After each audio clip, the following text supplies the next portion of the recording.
Well, hello, everybody, and welcome to this special edition episode with financial astrologer Georgia Stathis. So, this is a question that so many of you have been sending in, wondering about the financial outlook, both current, what's going on, and then long term, what to do with your money, what's going on with real estate, what's going on with the economy in general. And so, I am so thrilled to have Georgia here with us today. Georgia, we did an interview like 3 years ago, I think. I think that was right. Yeah, about 2017 or 16. Yeah. It was one of our first summits. It was a summit on how astrology can help you with your health, wealth, and love. And you were one of our wealth experts. And so it's just great. Gemini Brett recommended that we have you back. And it was like, oh, yes, Georgia, amazing. So thank you so much for being here with us. It's such a pleasure to have you. All right. Here with you too. All right, so let's start with current. So we have the current, what's going on. Can you speak to us from an astrological perspective, what's happening with the financial situation right now? Well, I think that the world is in flux right now because we've had this, obviously everybody's talking about the pandemic, which nobody, I'm not going to get into politics, but it is really the elephant in the middle of the room as far as the economy changing. And it has displaced people from their jobs. It has moved people out of buildings, which all have rents that are due, and long-term leases. It has caused some problems with, the weather too has caused a lot of problems with farms. And the other thing that's happened, because people are now not working in buildings, if they're office people, they're working at home, which is completely opening up all kinds of industries like Zoom and GoToMeeting and everything else. And that's going to create, it's a snowball effect. Everything it's been such an extreme change, so extreme, which is when human beings change. When people get too comfortable, I don't think they change very much. And we got pretty comfortable the last 10 or 15 years, or last 20 or 25 years. And all the planets that moved into tropical Capricorn and are still plodding along with Pluto, the last holder on for another 2 or 3 years. Yeah, we knew it was going to be a difficult period. And actually, when I did the ESAR conference recently, I was talking about, there's this thing in nature called a peduncle. It's actually a real word, Peduncle. And the peduncle is the narrowest, it's a very narrow opening. It's kind of like a funnel, the skinny part of a funnel. And you'll see a peduncle goes up to the brain and carries all the nerve endings. You'll see peduncles in the stems of plants where they carry all the juice, but it's a tiny, tiny space. And so basically, and Capricorn is very peduncle-ish because you have to get down to the bare bones, Capricorn, minimum of what you can or cannot live with or be. And so all these planets at that point have created a push for everybody to go through this peduncle and only take a few pieces of baggage with them and leave the rest behind. And actually, quite symbolically, I'm still in California. I never got to my home in Florida this year because of things. A lot of homes were lost, and people even got out if they were lucky with one suitcase. That's a peduncle. And mass migrations and refugees being bombed out of their homes. This has been going on, just didn't happen this year. It's been happening for a long time. And there's a mass migration of human beings all over the planet right now. And in fact, I always bring this book up. It's a very old book, but it's an excellent book by William McNeill called Plagues and People, written in the 70s. And his thesis was that the world's economies changed, not because people had a good idea and they changed things. It was because of massive plagues. Wow, interesting. Where people had to leave their homelands, where they had to go, unite with other cultures, change things. And that's a peduncle. This is mass migrations. And I think in the United States, both coasts, particularly the West Coast for the last 3 years, are just so flooded with fires now that I feel that people will be leaving this state in droves. And the irony of that is the state is still selling homes at outrageous prices. People are still buying homes here. But a lot of the people that have lived in urban communities, cities or high rises, whatever, especially people that are in the younger generations that are still dealing with raising families, who now have to teach their children at home while they're working at home. There's a new movement to move into more urban areas now and buy small parcels of land where you can have chickens, a farm, and where you can work anywhere in the world. And the good thing about this is, I mean, there are some good things that happen when you have these things happen. Is before this pandemic hit this year, a lot of companies just didn't want to send their people to work at home because there was the issue of, well, can we trust them? You know, can they work? Do they work their 8-hour shift? Are they going to be happy? Are they going to be lazy? And now they found out of necessity, because there is no choice here, that people can work at home and they work actually more efficiently because they don't have to travel 2 hours to go here and 2 hours to come home. That has been a domino effect. It has changed the way we are working, so that I could still work anywhere in the world and be in a farm in, Illinois or, Tennessee or wherever I want to be, as long as there's internet. And because of this growing movement financially, a lot of the large 5G networks, not Huawei, because that's always a challenge with security, will have to be developed. And I think that's going to be a big industry coming up, is 5G networks, because not only are we going to have to work at home, but with the Jupiter-Saturn conjunction that already has been in play by parallel, for those who understand that astrologically, actually Jupiter-Saturn have been parallel since 2019. They don't legally become a conjunction until December 21st of 2020, but they've been in play already. Wow. And the Jupiter-Saturn conjunction, which is also quite interesting, is coming up in the sign of Aquarius, which is an air sign. And, a lot of people have said a lot about this in a lot of conferences in the last 6 months, but basically we are leaving about a 200-year cycle of Jupiter-Saturn conjunctions in Capricorn, and not in Capricorn, in Earth signs.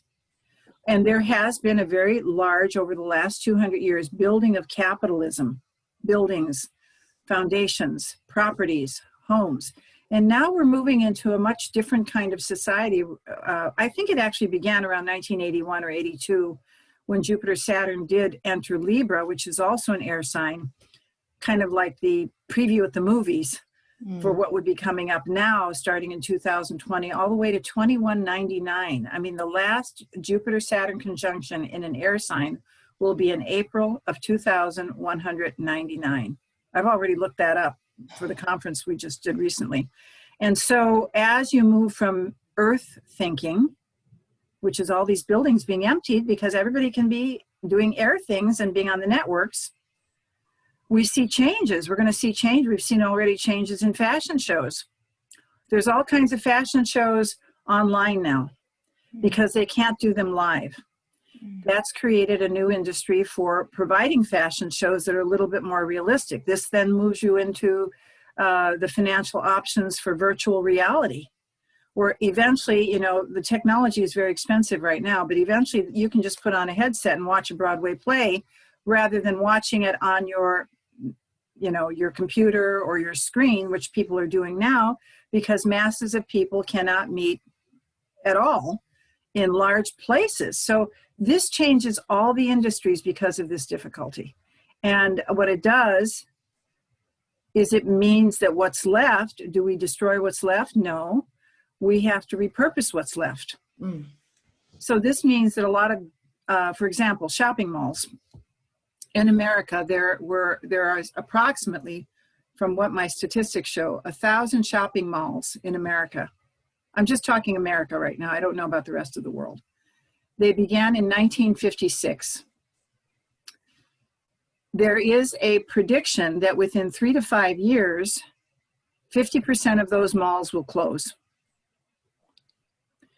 And they're big. I mean, if anybody's been to a shopping mall, they're big, right? So then what do you do? What do you do with those buildings? Number one, with an increasing population, what you do is you repurpose the building. A future for investors. You repurpose it. You put in medical facilities, you put in housing, you put in grocery stores, You put in things where people don't have to be driving. And people are learning not to drive now because they're ordering everything online. And people are lazy, and the weather is changing radically in the world. We're having extreme heat or extreme cold.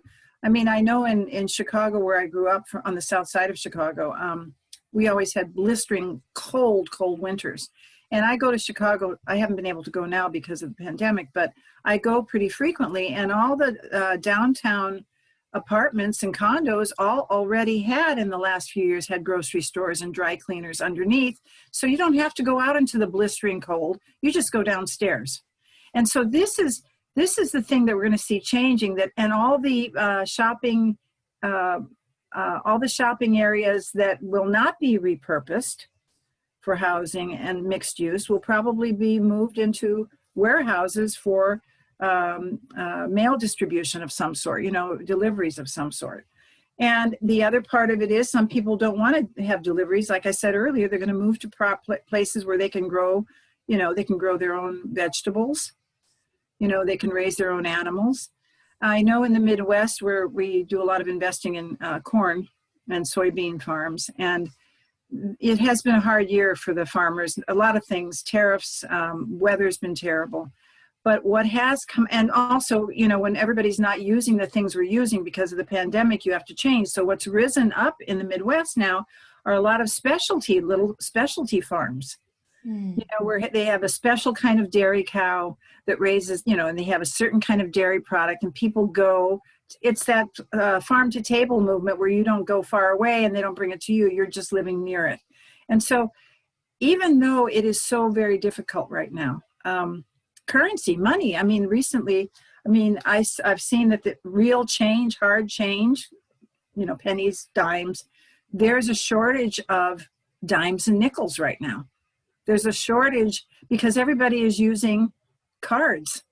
They're using currency that is only a plastic card. And the thing about currency that is a plastic card, a statistical study was done a few years ago. I don't know what it is now, that people will spend 33.33% more than they made because of cards. Wow. Because you're not counting it, you're not counting it out. And then there's the issue of counting out the money and working off these. This is a very important thing I want to bring up, because next year, in February, in June, and December of 2021, there's going to be a last quarter, which means a finishing up cycle between Saturn and Uranus. And it's pretty rare. Saturn-Uranus conjunctions take place about every 45 years. The last one we had was late 1988 at 29 Sag. That's called a synodic cycle. That's what I based the new book on. But what you want to watch when you're in any sort of cycle is look at the closing last quarter cycle. Because at that juncture, you have moved about 3/4 of the way through the cycle, which really, if you think about that, you can't go back at 3/4. You might go back at 1/4, but you won't go back at 3/4. And I found in the research in my book, Pushing Through Time, that the last quarter phase is the most difficult of all the phases of the synodic cycles, because people don't know they don't see a future. Hello? That's what's happening now. Actually, in February, I think, or March of this year, 2020, there was almost, but not exact, a Saturn closing square to Uranus, and then it backed off. And historically, whenever you have hard aspects between Saturn and Uranus, the markets get very volatile. And we've already seen that this year, a very strong volatility in the marketplace. So, but the other part of this is too, that Saturn-Uranus has a lot to do, along with the Jupiter-Saturn in Aquarius, with global positioning systems. We have a global positioning system out there, satellites. They were built, I think, 60 or so years ago, and they are due for updates and repairs. And we do all our cash registers, we do all our networks, we do all our Netflix, our TV, we do all of it now with the GPS system. And a military organization called Space Force was started by this president a few years ago. And, you know, whatever you want to believe about it, there was an interview with one of the people that are coming on as the commander of Space Force, who used to be at the International Space Station. And he said in an interview on NPR that the first order of business with what they're doing with Space Force is to go through out there and clean up all the space junk that's floating around from when they blew up some satellites from India and China. China, I think, did it first, and later India did it. And if any of that space junk hits our satellites, we won't be able to have interviews like this until they repair it. And so that is one of the issues I see coming up for next year, which is why people really should learn how to make change and do math, which a lot of people don't know how to do anymore unless they have a calculator, which works because you have batteries. But this could take things down for a while on the Saturn square Uranuses. We could also see a lot of it's called electric impulse kinds of things. And the other thing too, I wanted to share with you in the conference for ESAR, what I decided to do, because nobody really knows truly what a country's horoscope is, because as Nick Campion said, I used to be with Nick at Kepler when I taught, countries have many horoscopes. But there's a moment in time on a location on the planet where a conjunction will take place, or a thing will take place. And so what I did is I went and looked at Greenwich, England for the Jupiter-Saturn conjunction to see where in the Greenwich chart the Jupiter-Saturn conjunction will be December 21st. And it is in the 6th house. And the 6th house is the house of Virgo. It's the house of processing systems, databases, getting organized, employee records, all the stuff we don't like to do that are important. It's kind of like the small, as I've said this, and I just saw Faye Blake just said this in one of her newsletters, which is perfect, that the 6th house is the house of Virgo, which is the small intestine. And the small intestine of the body is the part of the body that does all the work, because it has to decide, this is a good thing for the body to live, this is a bad thing for the body to not live. And it's a peduncle, really. It's a very thin tube. And so the Jupiter-Saturn conjunction in that house sets it off for like 20 years, which tells me anything to do with systems, databases, medical international databases, those are going to be wonderful places to invest in. But there will also be a lot of kinks in the armor as we go along, because as we go along, we'll find out as we're using more and more of it where this is missing and where that's missing. A lot of the AI technology that's coming out right now with medical is amazing, because, you know, a lot of people have Alexa in their homes now, you know, where they say, Alexa, do this, Alexa, do that. I have my qualms about that because I know Alexa's listening all the time and taking notes. But it is an incredibly positive thing for people who are homebound, because it can now tell if it's working on voice recognition. This is a new industry where if somebody is having a heart attack, rather than the voice alert that they're Alexa picks it up and sends people out. They're doing very detailed surgeries, long distance now with these kind of technologies, where you can have a surgery with a surgeon in another country and you're in this country and they can do the surgery because of these networks. And these are all the industries that we don't even know anything about yet. I mean, flying cars, you know, people make big jokes about it, but we already have aerial taxis. 1934 was actually the first flying car that was invented. There's a photograph of it in the Smithsonian. I don't remember Waldman, I think was his name. And now, you know, with everything that's going on with automatic cars driving around, which I'm still a little reticent about, but I think eventually we are going to have flying taxis and flying cars. And I think the precursor for that is the drone that we see now, because the drones are fighting wars now. You know, you sit in a little Quonset hut in Nevada and you bomb another country with a drone. I mean, it's scary. But then on the other side of that is drones are now being used for, I know one of our foundations funds an ancient Greek history out of University of South Florida, and Dr. William Murray, he goes to Greece every year and he's doing research on ancient naval academies. And what they do now is they do drone photographs to rebuild the models and put them into 3D printing. So you can see the models of ancient history. I mean, it's just amazing amazing what's happening. 3D printing, you know, that started just a few years ago. I think it probably started around the Saturn-Uranus conjunction in 1988 in Sagittarius. But now in the medical field, 3D printing is actually producing bones for people, replacement bones, because it's hard. It's producing, I have a wonderful illustration that shows what they're working on, what they've developed, and what is way far into the future.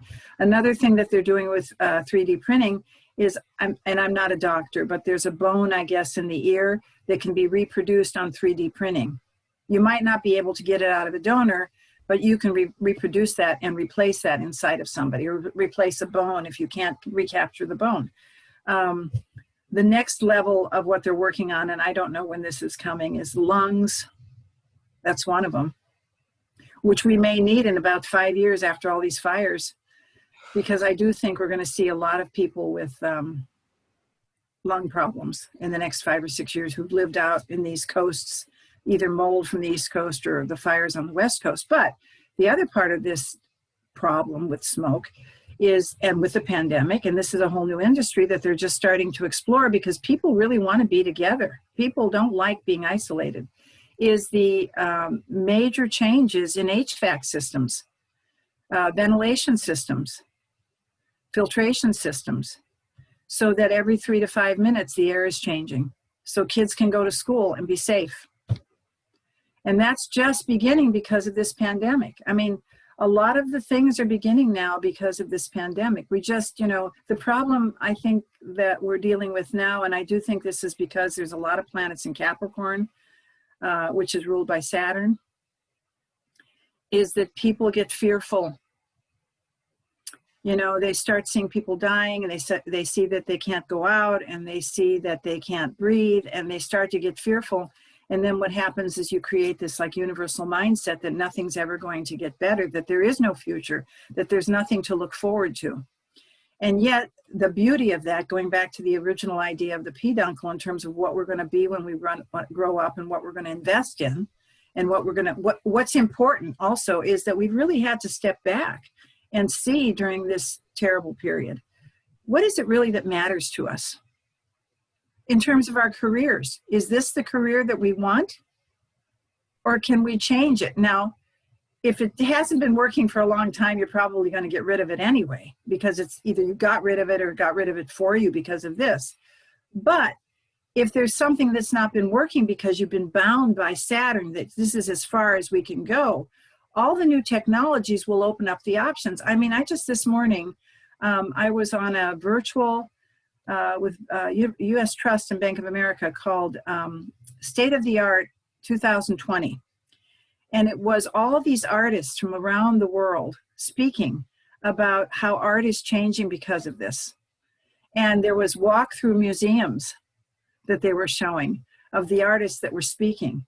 And I think this is an incredible, I mean, if I don't know how to do that stuff, I think all the younger generation is going to be incredible with this, that you can be here in California or wherever you are in Hawaii or Florida, and you can go to Stockholm and go to a museum and experience it like it really is a museum. I will share with you, this was an incredible experience. About a year and a half ago, I was in my home in Florida, and I always, St. Petersburg has about 14 museums, and I love the city because of that. And one of the museums is the Salvador Dali Museum. And they had an exhibit with Salvador Dali and Walt Disney because they did work together. They made a small film, not a very long one. And in the last exhibit, they had a Dali painting, and they put on the virtual reality goggles, and you actually walk through his paintings. Wow. And that was a completely different experience of the art. I mean, when I think about it now, I'm getting chills just thinking about it. And I think that these are the things we have to think about. And I think that the arts and music are really going to be a big industry coming up. Big, because of all of this has happened. People have to entertain themselves, you know? they have to entertain themselves. And if you've got more and more technology, maybe I can put together a museum exhibit, or maybe I can, walk through an astrology chart. I mean, down the road, we'll have that where you have a class where a person can actually walk through an astrology chart. I mean, there's so many options here that if we get past our fear, we can get over to the other side. And I do think, it's an opinion, I think that this pandemic will probably be with us for about another 6 to 8 months. It's my feeling. And we live with it. So anyway, I'm going on and on. I don't know if I've even answered any of your questions about financial, but these are all the industries. There's so many new things coming in that I was just blown away when I was doing the research, for medical, for travel, for housing, for even the way we invest. Everybody always thinks about the stock market as an investment, right? Or a money market fund as an investment. But there's other kinds of investments too. And this is kind of an out there thing, but I guess it's maybe because I'm a little older now and I've seen it. We not only can invest in ourselves, but also invest in there's a lot of money out there right now, even though the world is half and half, very poor or very rich. The middle class has kind of gone away, it's going away, and it's very, very sad. But the thing that will save us in this whole process, I think, is the people that are the wealth. And I have no problem with wealth. Absolutely have no problem with wealth. I've always been happy having money rather than not having money. But the thing that's the trick about wealth is that you have to give some of it away. It doesn't work if you hold on to it. And so in terms of investing, we look at these large companies like Google and Amazon, the FANG ones, and they do a lot. But there's a lot of young, really smart young people in America who don't have the resources. So why not invest in them? Why not create foundations where you can provide computers for a school district that doesn't have the money? And this is what's going to happen. I think what's happening is that people are going to be moving away from, and it's not happening right now, but I do think it's part of the Jupiter, Saturn, and Aquarius, the humanitarian side of Aquarius. There's another side to Aquarius that I'm not crazy about, which can be dictators also. The person that wants to tell you how to live your life, but doesn't want to be part of the group. Because Aquarius is the sign of extremes. It is an extreme sign. But there is a humanitarian side of it. And so investing in, and setting it up tax-wise, which we still are able to do that, where you can actually take money and give it to a foundation to help young people get a computer, to help young people get a scholarship. The other thing that's changed markedly that will be changing even more, I think, is our education. Obviously, it's happening educationally because kids have to be at home now learning, and because it's such a new thing, it's like baby steps right now where you don't know what to do, the teachers aren't trained. But what this is going to do is it's going to open up options for more and more people to get higher education, because they're certainly not going to travel to get it, and the cost. And then what happens with the universities that have, and most big universities are funded by donors. That is really what they're funded by. I know with Kepler, we tried for 8 years to become funded. We were authorized, but we couldn't get accreditation because we couldn't get the state of Washington to accept it as an undergraduate and master's program. So we couldn't get funding. But in our research, we found out that a lot of the universities have a lot of funding. So, that's not happening. I mean, people aren't going back to school. So then what happens? They're going to have to break it down a little bit and provide a Harvard that's online, which is probably already there, not just for their students, but, as a secondary thing. So we don't know when you're, I had a friend, she's gone now, and she used to talk about she's the one that introduced me to the idea of the peduncle. And the way she explained it is, think about two funnels and put the skinny ends together, okay? So our life has been, in the beginning of 2020, people walking through the open end of this with all their baggage. And our life now through 2021 is walking through that little tiny piece without anybody helping you. There's a lot of lack of help now, with nothing. And then when you come out on the other side, it's a completely new experience. And that's exactly what's happening in this historical moment in time right now.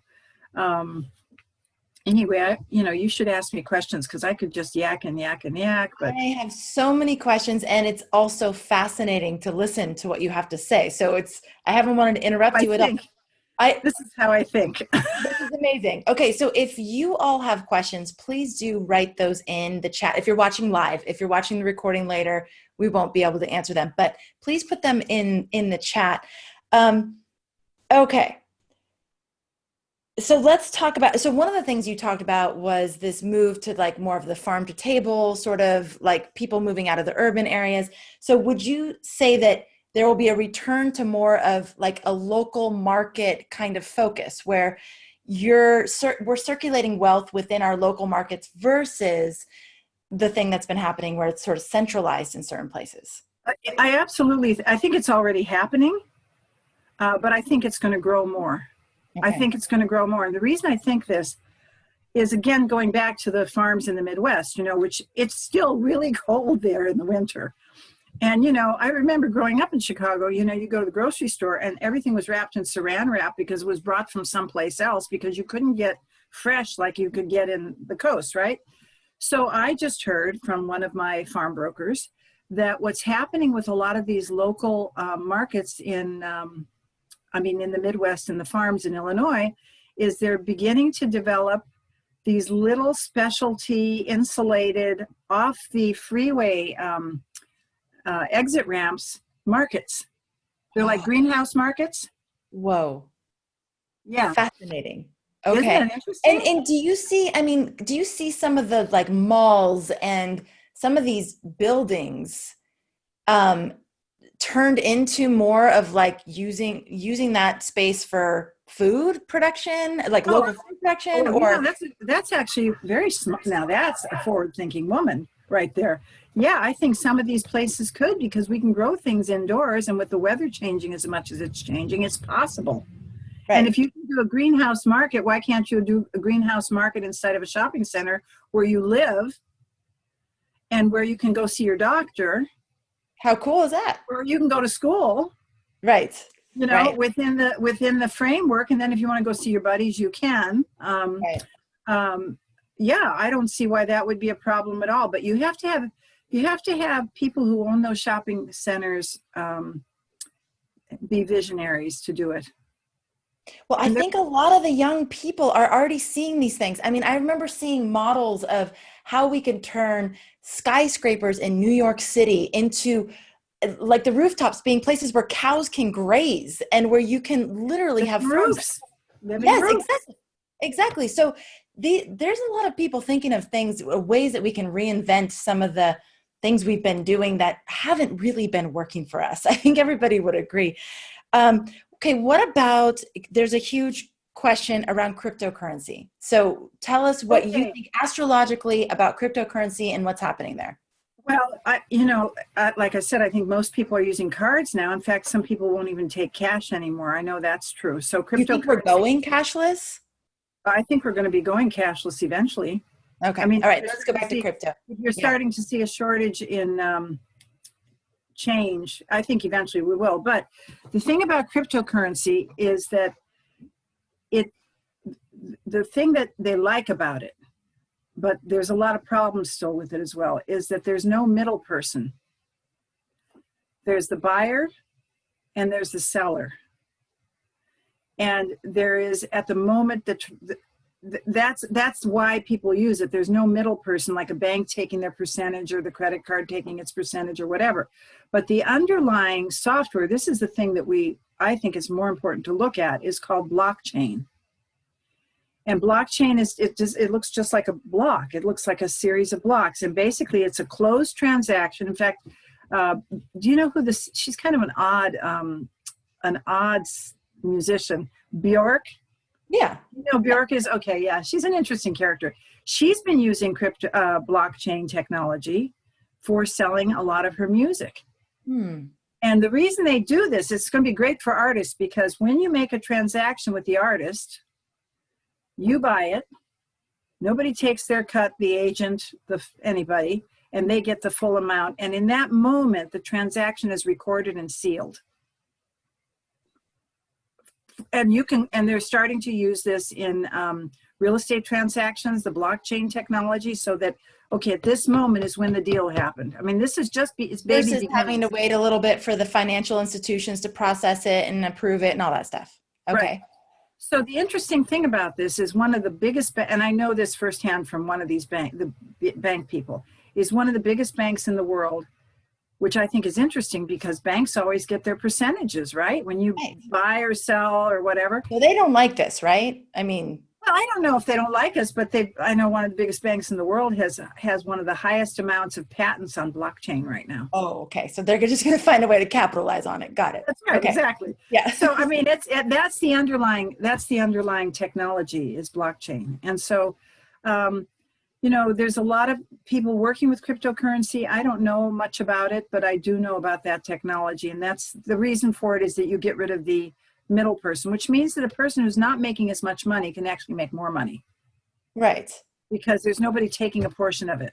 Yeah, it's a big deal, actually. I mean, even anytime someone buys a course from us, we have money going to all kinds of different places. Oh, yeah, they take this, they take that, you send money here, they take that. But that technology doesn't allow that. So that completely changes the industries too, but I don't know enough about it at this point. Well, so what's the drawback? I mean, why? Well, I think, the drawback. Okay, let's talk about drawbacks. And I think that's anything that's in the beginning. It's like anything that starts out new has holes in it, right? Right. Yep. Okay, so one of the big things that's already been happening is cyber fraud. Business email compromise, BEC it's called, and it's growing by leaps and bounds. Actually, in a lot of transactions with properties now, it used to be you just you notify the bank that you're going to wire the money, escrow wires the money, but now it's they're very careful. They're not just going to give you the wiring instructions; they have to double check it because there's a lot of cyber fraud. And or DDoS, which is overrunning the server so that you kind of lock down. And that's what happened recently in New Zealand about 2 or 3 weeks ago. The New Zealand Stock Exchange shut down for 3 or 4 days, I think, because of DDoS. Something was happening where they were being flooded and they could not process the orders. So there's these chinks in the armor as we go along. There's people this is a whole new business too, cyber criminals. I mean, that's a whole new industry, and then that opens up a whole new industry. It's like Pandora's box. People are going in and they're figuring out all these ways to get into all these, your company, my company, the banks, the markets, the New Zealand Stock Exchange. So then you need people who know how to put in place security measures so it doesn't happen. That's a whole new investment arena. Well, and they have to get paid somehow. And that's how we got in this position in the first place. I mean, I went to buy a new water filtration system and it was a bigger transaction. So my bank stopped it. Now in this, it's to make sure that it wasn't fraud. Right. And so I had to call and, tell them it was okay to approve it. But that is the service that they're offering because of fraud. So if we're doing these like direct things, I can see where it opens up. It's great on one hand, but on the other hand, you lose some things from that. So we'll see how and it used to be looking at your transaction. If you had put it on your card and they didn't have the checking point, that they would have lost $300 or $400 or $1,000, and you would have gotten it back, but they lost it, right? Yes. So they had to figure out a way how not to lose that. Yes. So then they started implementing all this texting that, this person just bought this. Is this you? I'm grateful for it.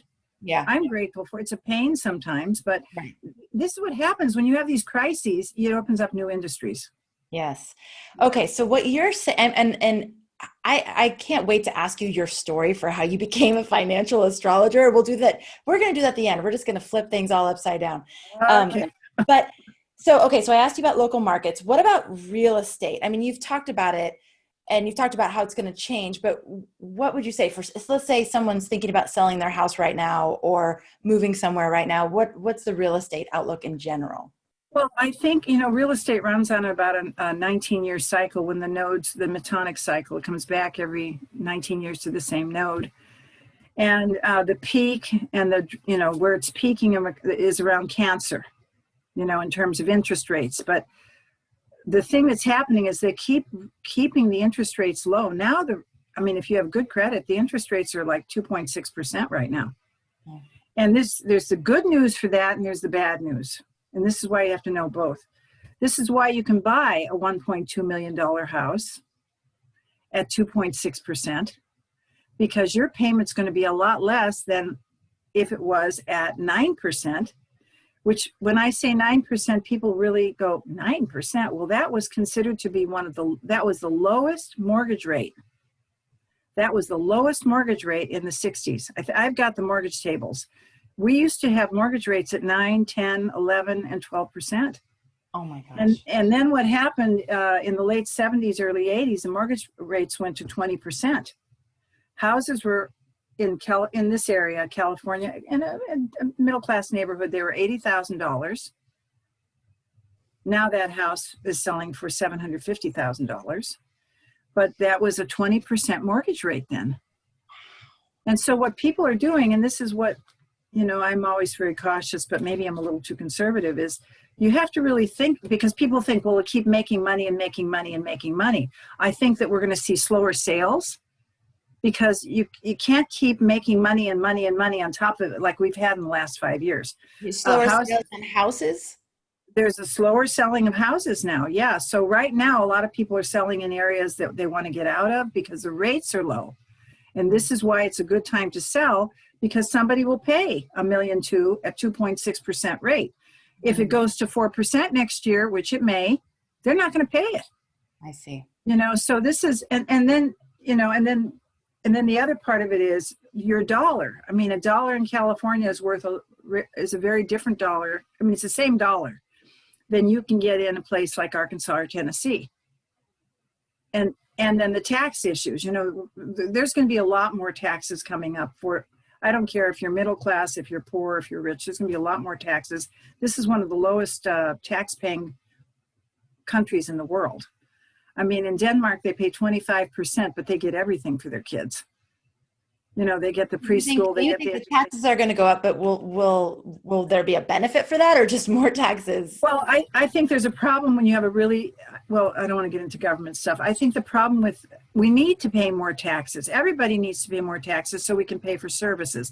The problem is it's such a big country right now, 325 million. We talked about this before we started. We're not like Italy or Germany. Mm-hmm. We're 50 countries, right? There's no way to keep track of where all the money's going because we're so big. Actually, I think probably what would be a smart thing is to have four regional governments in the United States, because we have four very different geographical, because we only have 538 people that represent us in this country. 100 senators, 438 representatives, and 9 Supreme Court justices. Wow. We are 325 million people. We looked it up once. This started way back when the population was not 325 million people. And so this is going to change. This is why we need more taxes to pay for more services. But the problem is we have no organization on how they're being paid. We don't have national databases, which I think will be developed for medical. We need this is all that sixth house Greenwich chart that I saw. If we could get more national databases where we can see all the medical, all this, all that, then we could see where the problems are. But the problem is the government's still working. A lot of them are working on DOS systems still. We're doing great because we're working on Zoom and this technology, but the governments, a lot of them are working on old computers and DOS systems. So, But Georgia, we're small enough to be, obviously you and I, we're talking tiny companies compared to the government. Little. We're babies. Yeah, tiny, but we can pivot and move and innovate with the changing tides, where once you get so huge and massive, it's really hard to change one system. requires so much organization and change and everything. So to me, like what you're talking about with four regions, even smaller potentially, makes a lot more sense. Makes a lot more sense because and also taking care of the needs that are specific to certain areas. I mean, even being out here in Hawaii, sometimes it's like it's questionable, like the things being decided over here like don't seem to really apply for us out here. So it's very interesting. And I think what I like about your approach, and I know that this brings up a lot for people because we're talking about a lot of change. We're talking about a lot of potential icky sort of scenarios too. Like some of the things. Yeah. Oh yeah. A lot of ickies. There's a lot of ickies. Yeah. I mean, a lot of the things around the technology can bring up this like, ooh, God, I don't know. That seems like more isolation. That seems like less humanity and less humanness, you know, that those kinds of things like make my antennas spring up and go ick. Although look at how I benefit from that right now. Look at Astrology Hub. Look at our ability to do what we're doing. So there's the pros and cons to all of it. And there's the good side and the bad side. And looking at all of it is really smart, you know, and like you said, sometimes we get so fearful that we close down and we don't see that there could be opportunities too, along with some of these things that feel threatening. Yeah, you know, when I wrote the Business Astrology 101 book, I have an illustration in there which I love, and it you know, it's basically just the solar system showing Saturn being the last visible planet. Mm-hmm. And of course, the others that we've discovered, because I know the Vedic people only use to Saturn, but you know, modern astrologers, we use everything.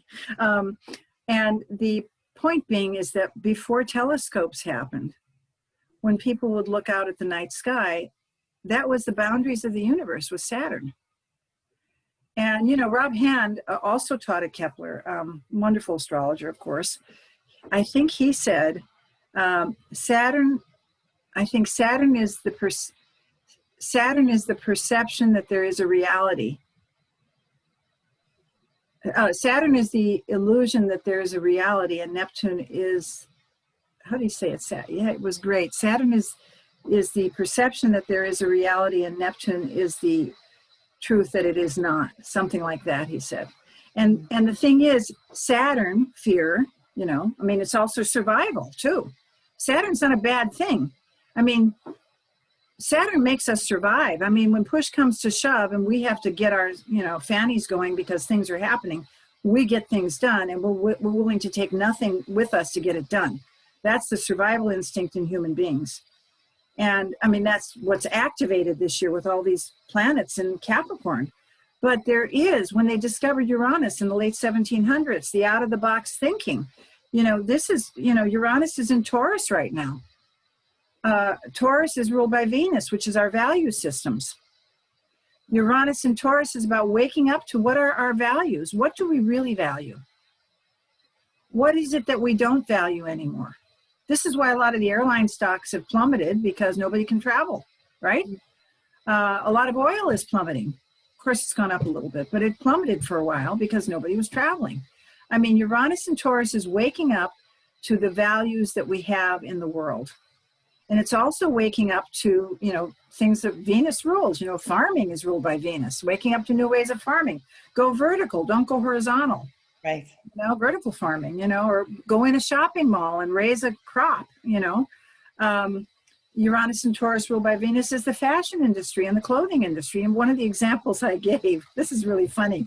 I was a costume designer at Northwestern University in Chicago, where I got my bachelor's of science. And I ended up doing that for a while afterwards. And when we used to build costumes for a play, we measured each actor, and then we had a formula. If we were doing something medieval, it was a Camelot, you had to put the actors' measurements onto this algebraic formula, calculate it, then draw it out for that actor. And I actually put the grid of that in my presentation for ESAR. And now, with AI, it's very expensive, but all you have to do is stand in front of a computer or an iPhone. They take your measurements, and you get to order stuff online. Wow. Whoa. That's pretty revolutionary. That's for that big. And that was in the 60s I was doing that. And now this is 2020. I mean, it's expensive, the technology, but it's coming. Right. You Right. know, so if I want to order a really gorgeous suit, and I love my clothes, you know, I Yes. don't have to, you know, I can just and it'll be perfectly fitted too, right? Wow. Because when you buy something and it's nice, you want to fit it, because that's the key to good clothing. Um, Uranus and Taurus ruled by Venus, new kinds of textiles being used, you know, using, what was it? I did a thing for Greece a few years ago on textiles. I did a whole thing on textiles, where people are using like plastics and things to make Yes. different kinds of clothing, you know, Oh, things. I have yoga pants that are made out of recycled water bottles. They're the softest, most comfortable yoga pants. I mean, yes. And they last, right? Yes, they And do. they They wash last. beautifully, don't they? Yes. Yeah. Yes. Before we had cotton and wool, you know, those are the Right. basics. And then we had, you know, the DuPont stuff. But yeah, that's the thing, is taking materials that people think are wasted and making them into something. Mm.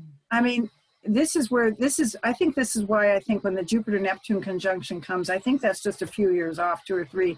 I think we're going to see a lot of this creative stuff starting to come out as a result of staying home and having to deal with what you have to deal with. People are learning how to make bread now, Yes, there's a huge sourdough bread movement. It's right? hilarious. It's like this happened and everyone's like, I want to learn how to make sourdough. Yeah, It's so right. funny. I Yes. mean, it is funny, you know, maybe you're going to grow your own wheat, you're going to grow your own flour. I mean, discomfort breeds creativity. I mean, Yeah. I'm sorry. So, you know, I still Necessity think is it's the tough, mother of but all invention, right? Yes. Okay, so your outlook is positive for those who are willing to, is what I heard. Couple willing things. to adapt, willing to Willing to adapt. adapt, willing to let go of Right. things that we don't need. So like slough off the excess, simplify and streamline so we can go through that little funnel at the bottom, Peduncle, yeah, the right? peduncle, The yeah, peduncle, yeah, I love it. Um, and allow ourselves to be innovative and creative and think outside of the box. This is Aquarius, right? yeah. And Right. Uranian energy. And get educated with new skills, because that's one thing I missed when I was talking about the last quarter square of Saturn to Uranus, or any last quarter square. The research showed, as lost as people might be, the key was learning something new. Mm. You know, learn, even if you want to go learn how to do silver mining. I mean, it doesn't have to be some logical thing where I should do this or I should finish my Learn degree. astrology. How about Learn that? astrology. Yeah, learn astrology, learn, you know, whatever you want to learn. And that will be part of the key to the new direction, number one. And number two is to, if you don't know something, this is part of Aquarius, and you want to innovate something, collaborate with trustworthy people. Yeah. Mm. You know, set some rules, because Saturn has to still be in there, but you don't know, we don't know, none of us have a full complement of skills. You know, we have to, and Aquarius is the sign of the group. Mm. It's the sign of collaboration. It's the 11th house. It's the community in which we live, which is interesting that you brought that up. Farm in your community, you know, do compost in your community. And that also simplifies your life too, if you think about it, you know. Oh, Create an exactly. educational group for your children in your community. It's happening, and to me, that is definitely a positive outcome of this. It's my daughter Madeline. Sometimes they just sit and they daydream, and she's 11. She's about to be 12. That's a great She was like, there should be farmers markets everywhere. Why aren't there more farmers markets? Then the farmers make more money. We don't have to travel so far. We get fresh food. It's all organic. Why wouldn't that? And it's like, gosh, yes. And in some places there are little markets where people buy their fresh food every day. Where we are, I have to travel about 30 minutes just to go to the store, which just seems so crazy because we live in this fertile place where it should be just growing out in my backyard, really. So it's a rethinking. And like you said, this restructuring of values, when all this started going down, it was like, we used to value certain things that were disconnected from our food and our survival, right? We valued and I'm saying we, quote unquote, I'm not saying everybody, but the big, huge house that was maybe the apartment in New York with the view. And now it's like, gosh, the fertile land, the great soil, the sunlight, like those things are really valuable. And maybe we should place more value on those things because we can actually live if we have those things. So, and in the large properties, it's good you bring that up because there's a lot of large houses, right? yes. And a lot of younger people are because of rates, but I think we're also going to see a movement. We've already been seeing it, but more and more people living together that aren't blood family. Thank yes. you. Yeah. More, that's very Aquarius. That's, you make your own little community. Yes. Well, in the big houses, I mean, at this point, it feels heavy. Like to me, it's like, it's heavy. It's a lot of maintenance. It's a lot of energy and time just going into the box that you live in, versus being able to channel that energy into all kinds of other things that you may want to do. Yeah. So there's a lot of good things, but it's like Pandora's box, when she opened the box, all these terrible things came out first, but then underneath was hope. And I have to believe that, and I've seen a lot of, I've seen a lot of really hard things in my lifetime. Personally. And there's always a reason though. And a change always comes because of it. And it's often because I wasn't willing to let go. And I wasn't willing to adapt. I was fixed, and I think that that's a key thing. Adaptability is survival right now, and learning things, like as astrologers, I know we read this stuff, we write this stuff, we think this stuff, we get so completely immersed in our discipline. I know. When I was first learning, I would read 10, 15 books, stay up all night. But I would make a suggestion if your astrologers watching this, don't just get involved in this discipline. Read the science magazines, read fashion magazines, read Wall Street journals, read People, read all kinds of stuff, because information comes in from the most unexpected ways. And that's how you learn your astrology too, is you know the cycles really well. And then you see something happening out there in the world that's not astrology. You go, oh my God, that is Uranus and Taurus. And then you go back, 30 years or 84 years in this case, look what's going on then. That's how I do my research. I go back in time and look at these configurations, and I go back really far in time and see, even though it was not the same, there was a thread there.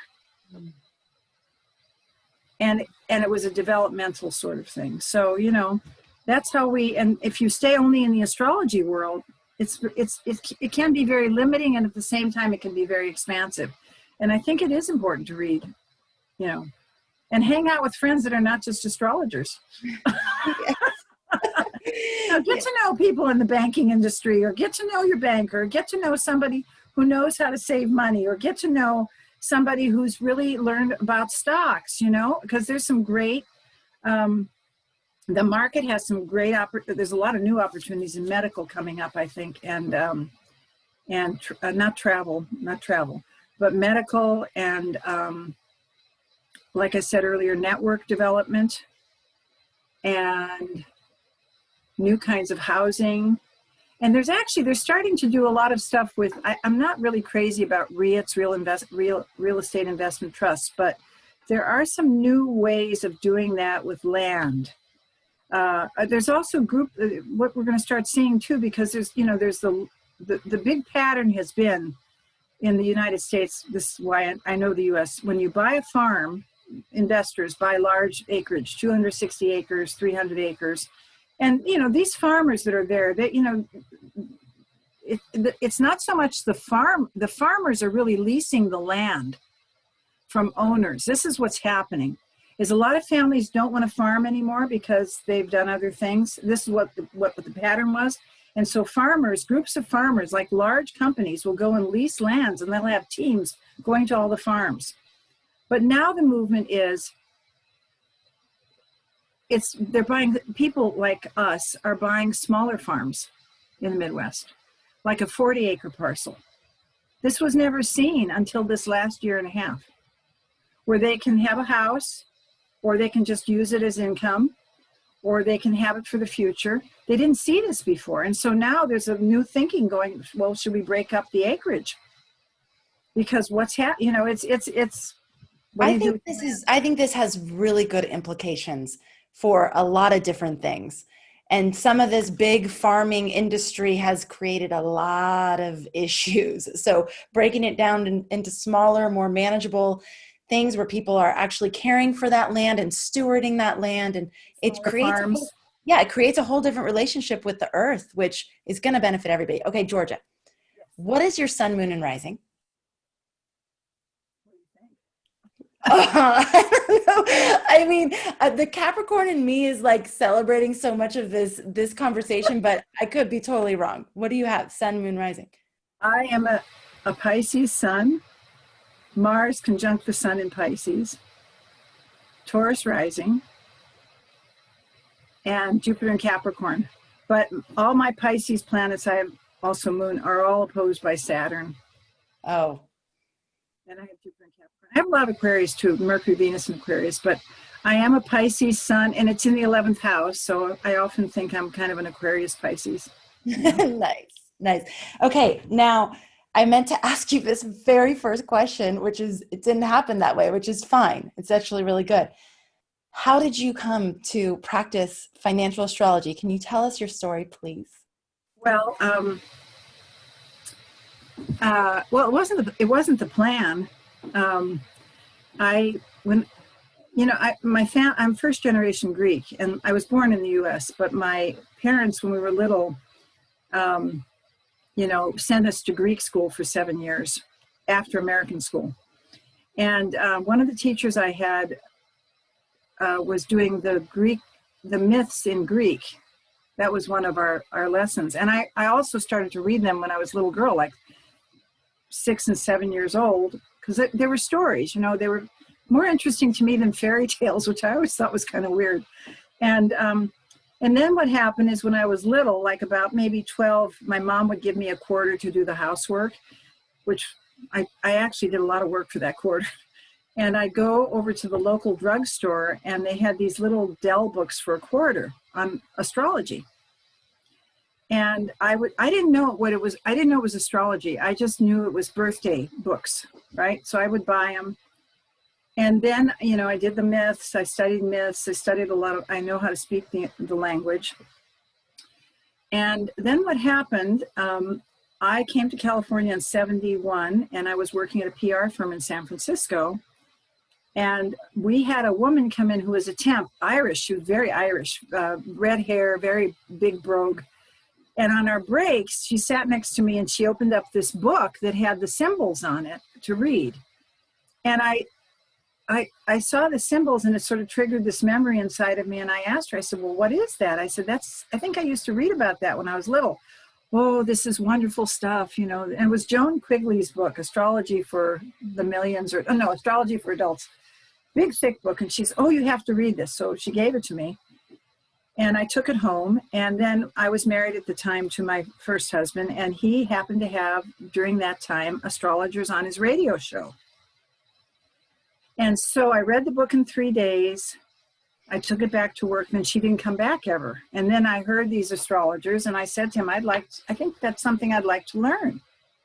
And so that's how I got involved in astrology. But my family, my dad started out, as a cook and a waiter, but eventually he became a real estate agent, and he became a developer. And, we had to work in our house. I was doing my dad's contracts at 10 years old. I was typing them on a typewriter. So, it was always intended that I would be a lawyer. But I didn't want to do that. But I was always involved in business with his deals, going with him to look at farms, listening to the 24/7 discussion about investments. And so then what happened is,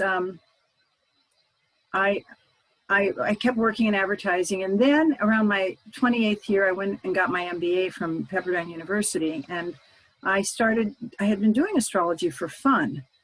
And I decided that I wanted to do this. I thought, this is interesting. I was in real estate at the time. I was taking my MBA. I was seeing correlations to astrology. And I thought, this is interesting. So I asked them at Pepperdine, a Catholic university, if I could do my thesis on astrology and vocations.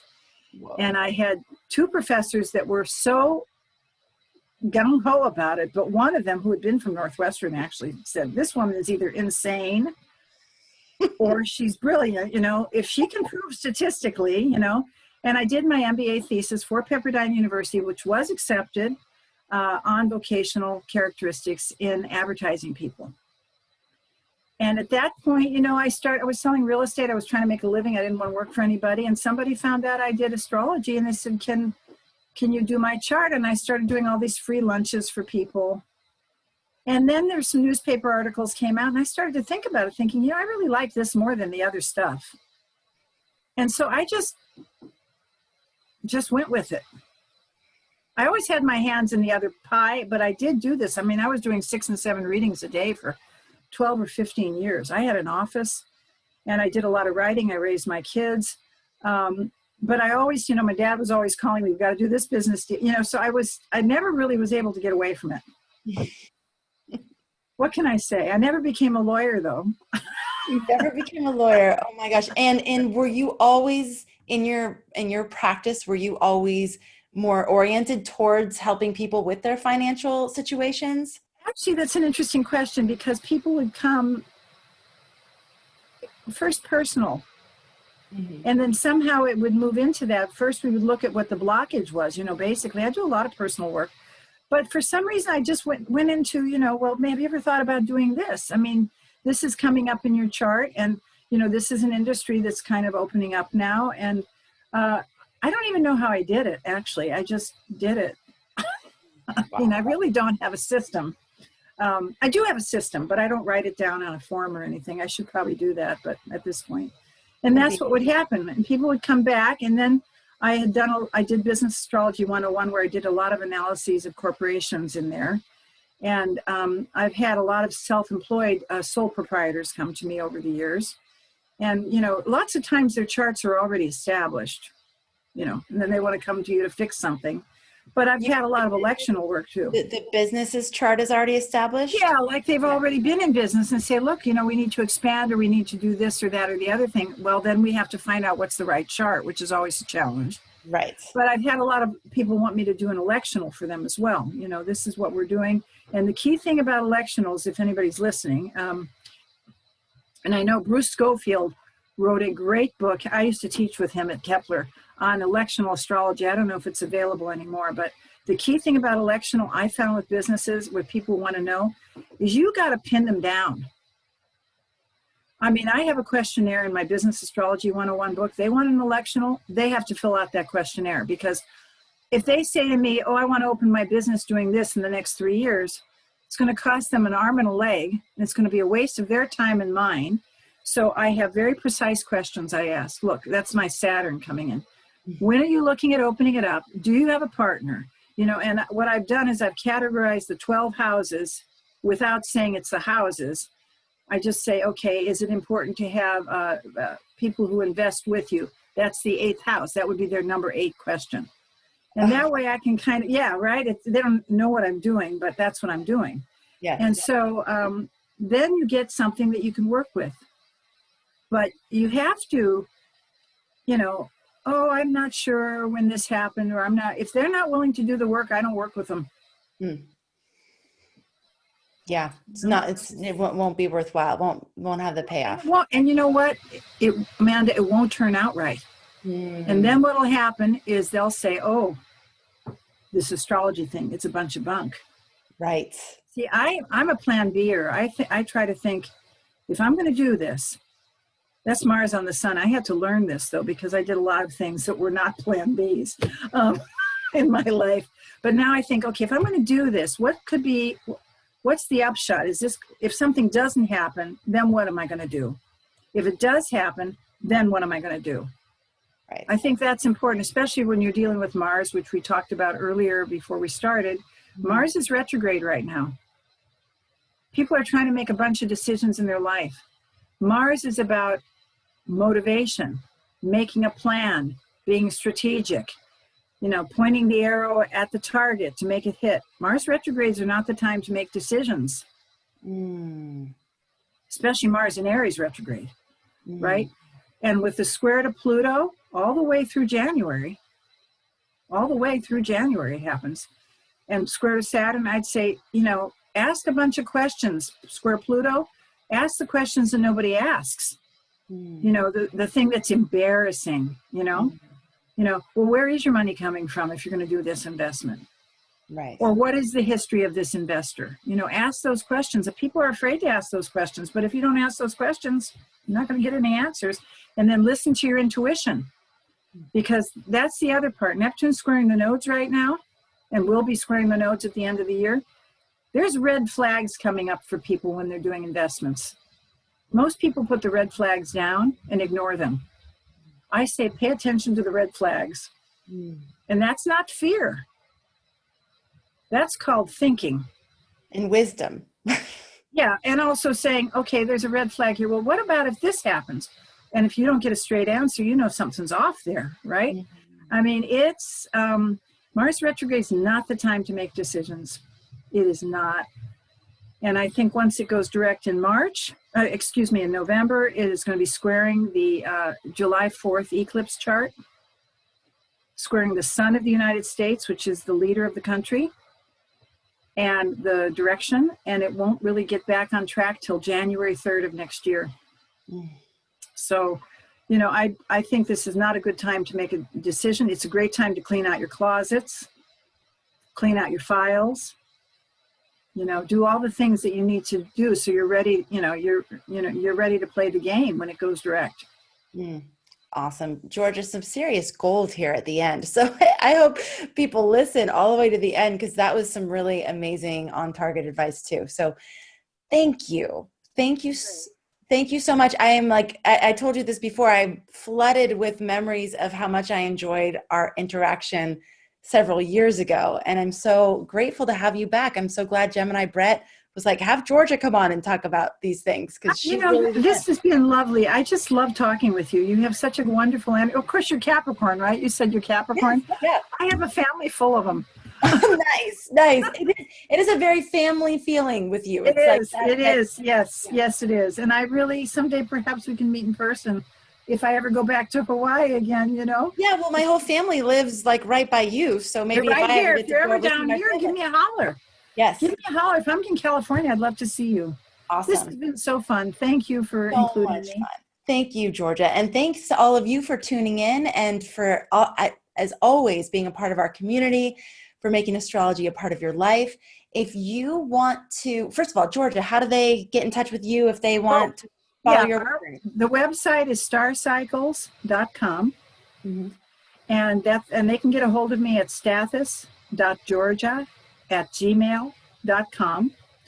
And also they can go over to Amazon to get the new book, Pushing Through Time, Synodic Cycles and Their Developing Phases, and also Business Astrology 101. And if you go to the website now, we have a brand new 2021, I call it the cheat sheet for all. It's a color-coded movement of the planets. It's $6.95. It downloaded to your computer. And people order that and keep it at their desk as a workstation. Perfect.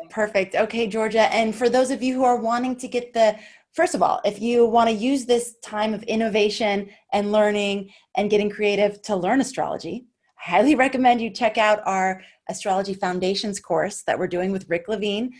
Rick's good. Yeah, he's so good. It's starting on October 4th, and you can get in now and start to take advantage of your bonuses. So one of the bonuses is a mastery class he did on quincunx. Gosh, he has me all mixed up with this word because he says it's really quincunx. It's not quincunx. Yeah, quincunx. Yeah, yes. The 150. Yes. So anyways, you can get started on that bonus. We actually have his poetry book coming out soon, but those are the bonuses. And then the first module is going to be released on October 4th. So join us for that course. It's Astrology Foundations, astrologyhub.com/foundations, astrologyhub.com/foundations. So yes. All right. Will you send me a link for this so that I can put it on our site at some point? Absolutely. Of course. That'd be great. Yes. Well, this has been fun. Have a great holiday season, however you're going to celebrate it. You Enjoy. too, Georgia. Thank you so much. Thanks to all of you for tuning in, and we'll catch you on the next episode. Take care.